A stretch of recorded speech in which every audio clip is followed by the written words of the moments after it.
Hello, hello. Welcome back to another episode of the Wave of Change podcast, a podcast passionate about sustainability and the environment.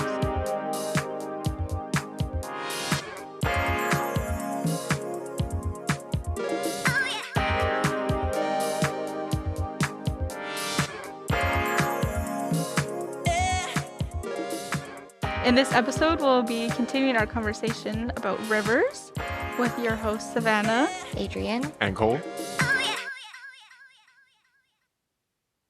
All right, so last time we were talking about the oceans, and I love the ocean, but I don't see it enough here in Alberta because we're not near one.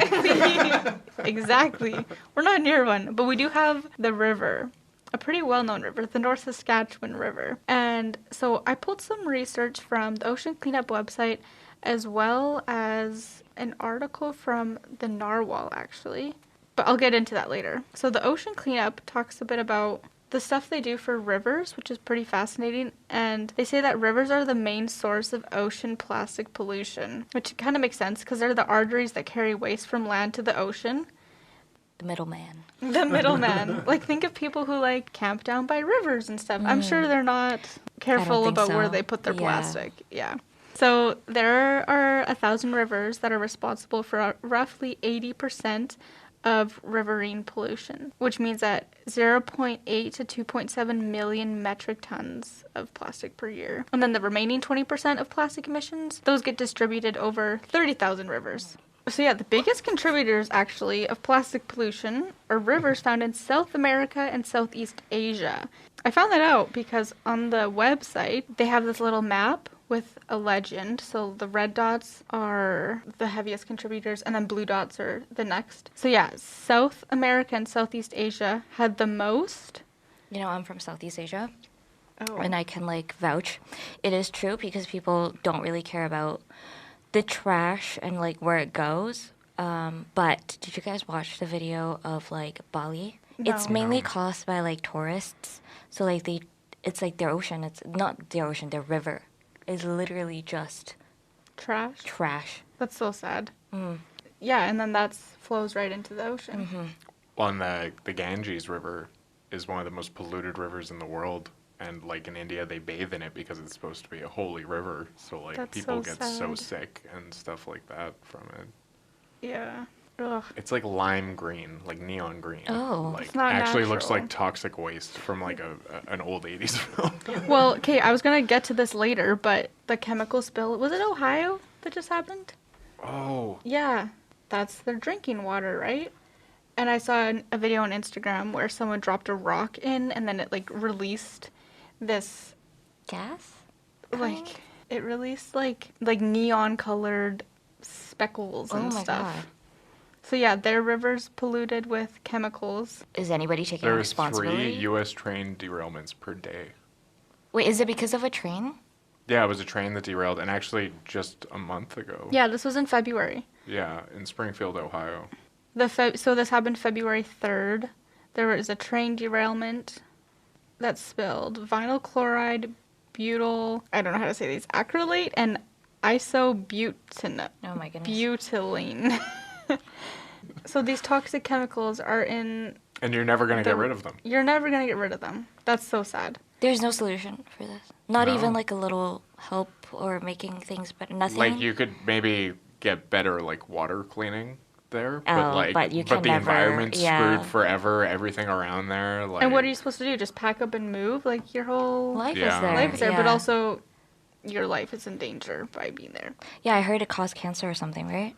Oh yeah, stuff like that. Yeah, en masse, people are getting crazy sicknesses. That's just sad. Back to our river. Back to our river. On the map, the North Saskatchewan River did not show up, which is a good thing. We're not a huge contributor Oh, yay. to... So that's Okay, a good thing for us. Woot woot. But I saw that and I was like, I'm skeptical that we're perfect, So then I went and found that article that the Narwhal posted, and they talk about microplastics in our river. What's microplastics? So... They are Here. un petite plastics that can get into your bloodstream. Yeah, so scientists have found tiny fibers and fragments of plastic in Edmonton's sole source of drinking water. Oh my goodness. Health risks? Yeah, minor, but still. still. Some context on the North Saskatchewan River. It starts in the glaciers of the Rocky Mountains. It makes its way east, crossing through where we live, Alberta's industrial heartland, into Saskatchewan, then Manitoba, and then it empties out into Lake Winnipeg. So it is Through a lot of different... through a lot of places. And what one place does affects it because it flows all the way across, right? Yeah. So we have to be mindful because we might be like, oh, well, this doesn't affect us if we throw it in the river, like, whatever. But then it affects the next people, and that's messed up. It's like doubling it, giving it to the next. I double it and give it to the next. Yeah, like Uno. +2, +2. But yeah, so a group of researchers, actually, this was funny. They're from McEwen, but they conducted a study on the river, in the summer of 2017, and in all 22 water samples that they took, over a 66-kilometer stretch, they found evidence of microplastics. Oh, wow. Pretty sad. Well, and it's been years since then, too. So who yeah, knows, imagine right? how much worse it is. And think during COVID, people couldn't do much. So there were a lot more people just sitting on the river in a boat That's true. than I ever saw. Probably just tossing their beer cans into the... and ski-doos. I remember I saw so many people. Yeah. Did you guys ever do the river float in junior high when you took water samples? It was an all-day thing, and we were little scientists, and we took samples of the water. It wasn't great. Ooh. Some parts were better than others, but then that is another instance that made me reevaluate like what I was putting into the river, and even like fertilizers and stuff like that. Right. People who wash their hair in the river, like that Dove shampoo does not belong in that water. And not only that, what we pour down our drains, because a lot of what does that go into the river? Like it's all connected. Yeah. Like we treat the water and then we send it back out. And actually, if you've been to the water treatment plant, it's done by a lot of it is done by microorganisms as opposed to like chemicals. Oh, so that's, they have all these big vats least. and the microorganisms to clean the water, and then I think it goes through like a little bit of fluoride and maybe a tiny bit of chlorine after, and then it goes back out. I mean, but compared to other cities in like the States and Canada stuff, we do have we have some of the cleanest drinking water. Very clean drinking water, which is sad because like it's not perfect. So I can't imagine what other people are having to drink. Toronto is disgusting. Like Ew. I sat down in the restaurant and they gave me water and I was like, What? Like, does it taste different? oh, it tastes awful. Yeah, even just brushing my teeth with it, I was like, this doesn't. And then when I had the bottled water, I was like, this tastes like just water that I would have in Edmonton.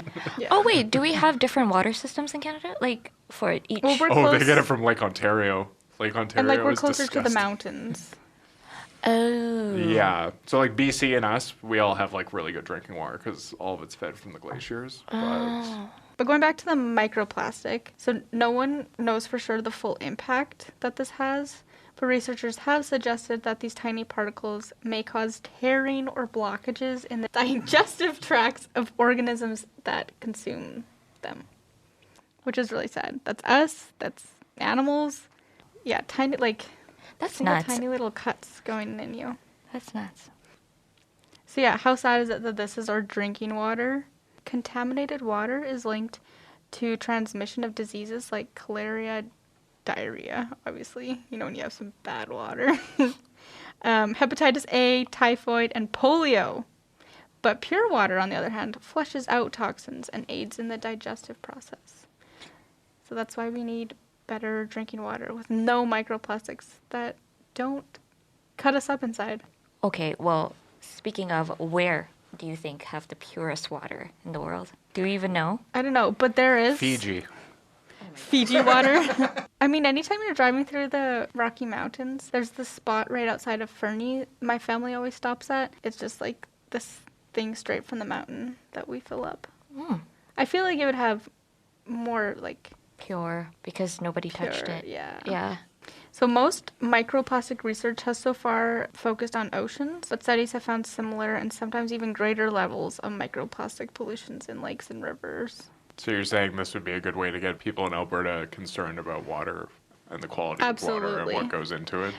Well, without getting ahead of ourselves here, this comes to the end of our second episode.